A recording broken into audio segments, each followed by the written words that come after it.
What's the best non-alcoholic way to make a party crazy and fun? Rent out go-karts. Nerf guns. Some of the best adult parties have been to our kids' parties after the kids fall asleep. If you want to see adults playing like kids and laughing their asses off, rent a giant bouncy slide in one of those carnival games with the spinning ladder. Those trivia app games you can connect to your TV.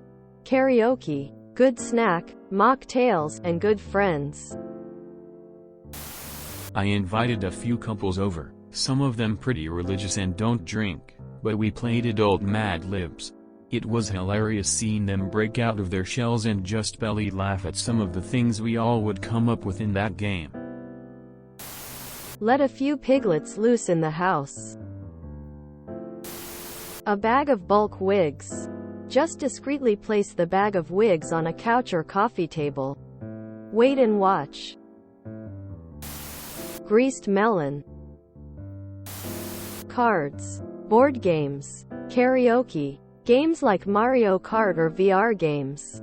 Building competition. Jenga. Dominoes. Gingerbread houses. Toothpicks and marshmallows. Hot pot dinners. Appetizer party. Make your own pizza party.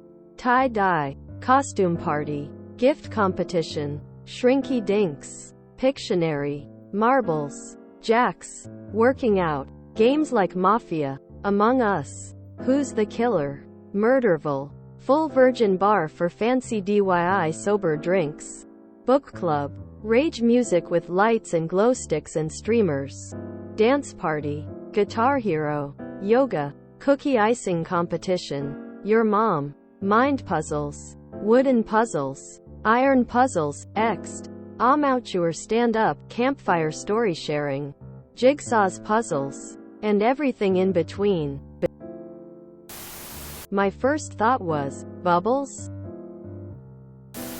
Games and good food.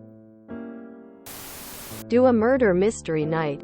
Invite as many people as you know. Get everyone all dressed in old garb. Turn off the lights. Murder Gary in the dark. Then call the cops.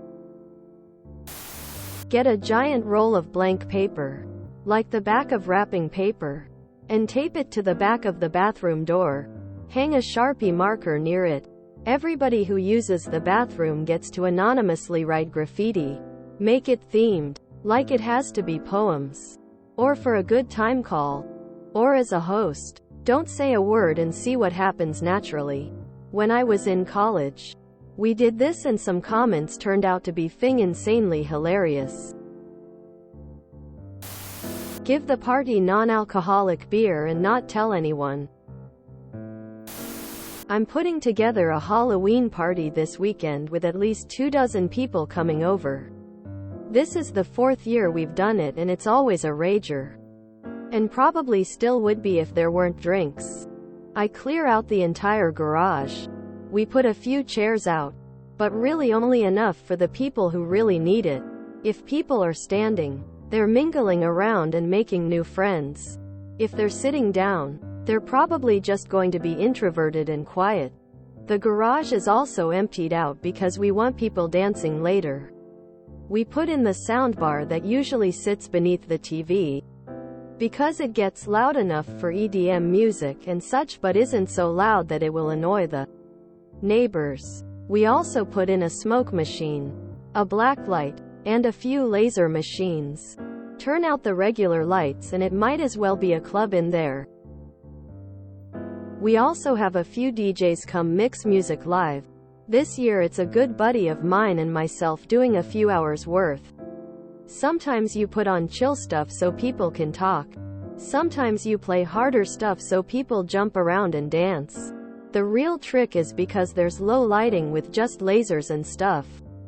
People's inhibitions just drop because they can be idiots and have fun without feeling like everyone's looking at them. One of the tricks I've discovered is finding house wubs remixes of songs that people will already know. If you've got a crowd of 30-somethings, put on a modern-sounding remix of Britney or Get Low and people will lose their mind.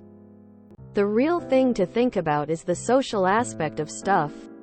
How do you make people come out of their shells and just stop caring that they might look stupid? Figure that out, and you have a fun party. Drugs. Themed. Whether it's themed food, costumes, decor, doing something out of the ordinary helps. Edited to add. For those with friends unlikely to put the effort in, make a low-effort option available. Cheap masks. Silly hats if costumes. Cards and board games. The one time we were on a tea shop, my cousin brought a game. I think it's called Resistance if I remember correctly. That's still one of my fondest memories ever, and we stayed at that shop until it closed at midnight. It's so good we didn't notice the time. Generally speaking, making yourself have a good time increases the energy in the atmosphere, which causes everyone to have a good time. I basically quit drinking a few years ago, so when friends have get-togethers I'm always sober. The last time I hung out with all my friends I went to the bathroom.